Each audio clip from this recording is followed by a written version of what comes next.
మనందరికీ తెలుసు సాయి మాధవ్ బుర్రా గారు స్వల్పకాలంలోనే తెలుగు చిత్రసీమలోని అగ్ర రచయితల్లో ఒకరిగా పేరు తెచ్చుకొని ఇవాళ లీడింగ్ రైటర్గా దూసుకుపోతున్నటువంటి ఆయన లేటెస్ట్గా కల్కి సినిమాకి ఇచ్చినటువంటి డైలాగ్స్ అందరిని కూడా అలరిస్తున్నాయి. కల్కి అనే సినిమా ఎంత పెద్ద విజయం సాధించిందో ఈరోజో రేపో అంటే ఈ ఇంటర్వ్యూ టెలికాస్ట్ అయ్యే సమయానికి అది 1000 కోట్ల క్లబ్లో కూడా చేరనున్నది. అందులో ప్రధానంగా ఆ క్యారెక్టర్స్కి సందర్భానికి తగ్గట్లు ఒక అశ్వత్థామ కానివ్వండి, అలాగే ఒక భైరవ కానివ్వండి, అలాగే ఒక సుమతి కానివ్వండి, అలాగే ఆ సినిమాలో కృష్ణుడు, అర్జునుడు, కర్ణుడు పాత్రలు ఉన్నాయి. సో వీటి మీద బాగా అవగాహన ఉన్న వ్యక్తి అయితేనే, పురాణాల మీద బాగా పట్టు ఉన్న వ్యక్తి అయితేనే అలాంటి సంభాషణ రాయగలుగుతారు. సో డైరెక్టర్ నాగ్ అశ్విన్ తనకి ఎవరు కావాలో సరిగ్గా అలాంటి వ్యక్తికే ఆ సినిమా సంభాషణ రాసే అవకాశాన్ని ఇచ్చారు. దాన్ని గొప్పగా సద్వినియోగం చేసుకున్నారు. మనం ఇప్పుడు ప్రత్యేకంగా ఆయన గురించి పరిచయం చేయాల్సిన అవసరం లేదు. గౌతమిపుత్ర శాతకర్ణి లాంటి బాలకృష్ణ గారి 100వ సినిమాకి, అలాగే చిరంజీవి గారి 150వ సినిమా ఖైదీ నెంబర్ 150కి ఆల్మోస్ట్ ఏకకాలంలో సంభాషణ అందించి సవ్యసాచి అనిపించుకున్నారు ఆయన. ఈరోజు ఆయన మన స్టూడియోలో మన ముందున్నారు.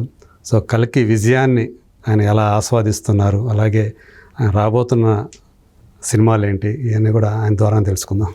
నమస్కారం సాయి మాధవ్ గారు. నమస్తే. చాలా సంతోషం అండి. మొదటగా మీకు అభినందనలు.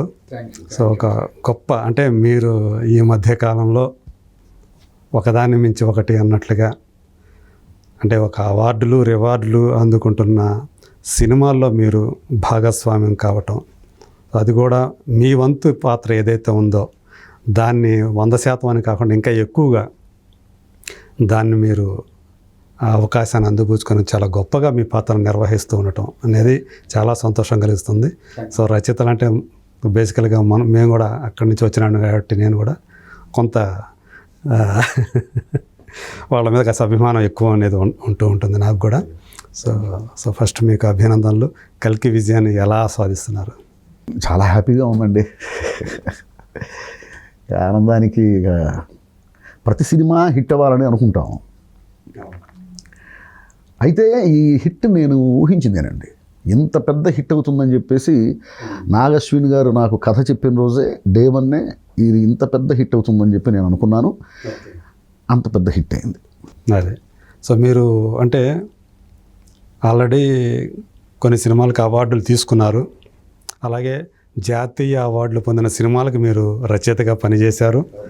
సో 2 ఏళ్ల క్రితం చూసుకుంటే RRR అనే సినిమా, సో అది అంతర్జాతీయ వేదిక మీద దాని జెండా రెపరెపలాడింది.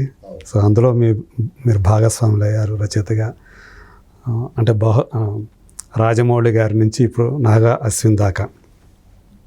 సో ఈ జర్నీ అనేది మీకు ఎలా అనిపిస్తుంది? ఈ డైరెక్టర్తో ఇలా పనిచేయటం అనేది, అలాగే ఒక్కొక్క దర్శకుడికి ఒక్కొక్క గొప్పతనం ఉంటుంది. నాగ్ అశ్విన్ అనే డైరెక్టర్లో మీరు గమనించినటువంటి గొప్ప విషయం ఏంటి?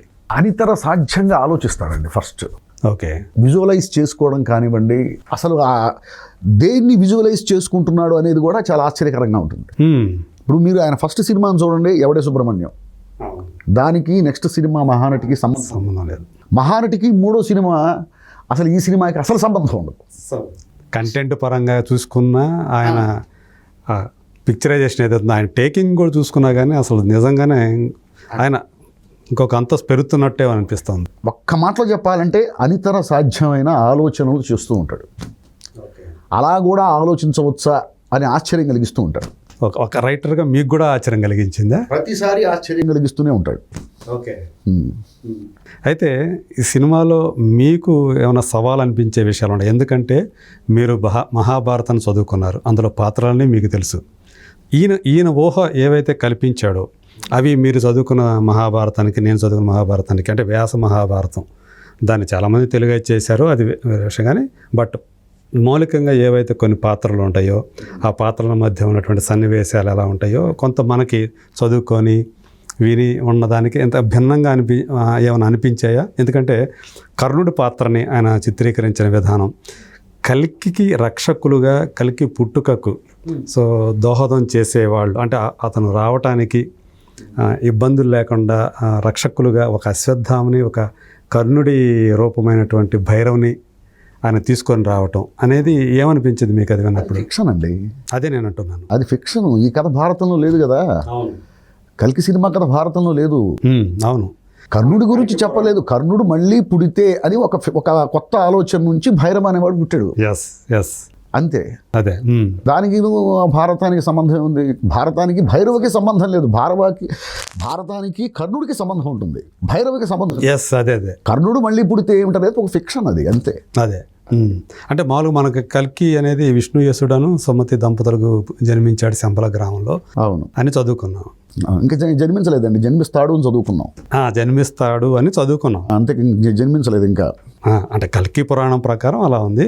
కాకపోతే ఇందులో విష్ణుయసుడు అనే క్యారెక్టర్ లేకుండా సుమతి అనే పాత్రని, సో ఆమెకి ఒక కృత్రిమ గర్భధారణ ద్వారా కల్కి పుట్టబోతున్నాడు అనే విషయం మనకు ఈ సినిమాలో చెప్పాడు. సో అంటే ఈ ఇమాజినేషన్ ఏదైతే ఉందో అది ఇది మనం చదువుకున్న దానికి ఎవేగా ఉంది అని ఏమైనా అనిపించలేదా? చదువుకున్నది యాజ్ ఇట్ ఈస్గా ఎందుకు ఉంటుంది సార్ సినిమాలో? అసలు ఎందుకు ఉంటుంది? కవి స్వేచ్ఛ అనేది ఉంటుంది. ఇప్పుడు దానికి కథకుడు అయినటువంటి నాగశ్విని గారికి ఆయనకు స్వేచ్ఛ ఉంది, కవి స్వేచ్ఛ. రైట్, అవును. ఆ కవి స్వేచ్ఛను వాడుకోవచ్చు, తప్పులేదు. అయితే ఏంటంటే చెప్పాలనుకుంది తప్పు చెబితే తప్పు, సోలు ఎలివేట్ కాకపోతే తప్పు. సోలు ఎలివేట్ కాకపోతే తప్పు, సొసైటీకి ఏదన్నా ఇబ్బంది కలిగించేలా చెప్తే తప్పు. అది 100% కరెక్ట్. ఇక్కడ ఆయన ఏమీ సొసైటీకి ఇబ్బంది కలిగించేలా చెప్పలా. సుమతి అనే క్యారెక్టర్ ఉంది. ఇక విశ్వబసుడు అనే క్యారెక్టర్ ఏమిటంటే మీకు పార్ట్ 2లో తెలుస్తుంది.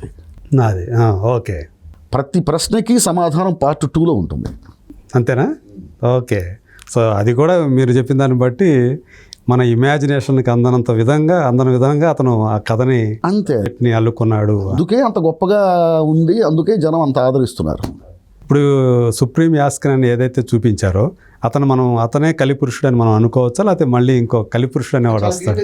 సార్ కలిపురుషుడు ఆయనే అంతే. అదే సో ఈ పాత్ర అంటే ఈ మహాభారతంలో కర్ణుడికి అశ్వత్థామకి కృష్ణుడికి వచ్చే ఈ సంభాషణలు, సో వీటి వెనక మీకు ఏమన్నా ఆ రాయటంలో కానీ వాటిలో ఏమన్నా కసరత్తు చేశారా?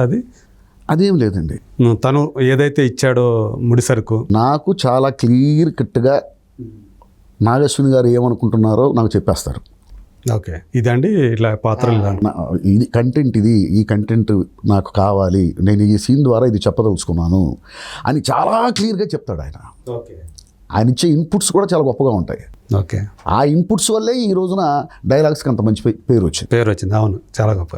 సో మీ డైలాగ్స్ అంటే డబ్బింగ్ అయినప్పటికీ కూడా అమితాబ్ గారి నోటి నుంచి రావటం, సో ఆ పాత్రకి మీరు డైలాగ్స్ రాయటం అనేది మీకు ఎలాంటి అనుభూతిని కలిగించింది? అమితాబ్ గారితో నేను సైరాలో చేశారు. సైరాలో చేశాను. ఇది 2వ సినిమా. కమల్ గారికి, ప్రభాస్ గారికి ఇది ఫస్ట్ నేను రాయటం. సో అదొక మన కెరీర్లో ఇదొక ఫేజ్ అనుకోవచ్చు మీరు.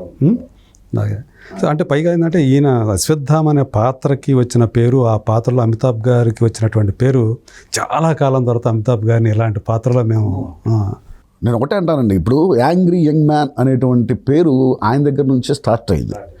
ఇప్పుడు ఆయన యాంగ్రీ యంగ్ మ్యాన్ కాదు, hungry old line. Okay, hungry old line మంచి పెట్టారు. అదే ఆ సినిమా చూస్తుంటే నాకు అది అనిపించింది. నాకు అలా ఉన్నాడు ఆయన. నిజంగా అశ్వత్థామ ఉంటే ఇలానే ఉండుండేవాడు. ఇప్పుడు కూడా అశ్వత్థామ ఉన్నాడు, ఖచ్చితంగా ఇలాగే ఉండుంటాడు అన్నట్టే ఆ పాత్ర, ఆ ప్రభావం అంత చూపిస్తూ ఉంది. అది ఈ సినిమా రిలీజ్ అయిన తర్వాత ఈ అశ్వత్థామ ఎవరు అని చెప్పి గూగుల్ సెర్చ్లో ఎక్కువగా సెర్చ్ చేస్తున్నటువంటి ఒక వర్డ్గా మారిపోయింది అదే. సో ఇలాంటి అంటే ఇప్పుడు నాగశ్విని గురించి మనం మాట్లాడుకుంటున్నాం. సో మీ దృష్టిలో నాగశ్విని రేపు భవిష్యత్తులో అంటే కల్కి 2 ఇమీడియట్గా అతను చేసే సినిమా కల్కి 2ని అనుకోవచ్చు? ఓకే, సో ఆ వర్క్ జరుగుతుందండి ఆల్రెడీ.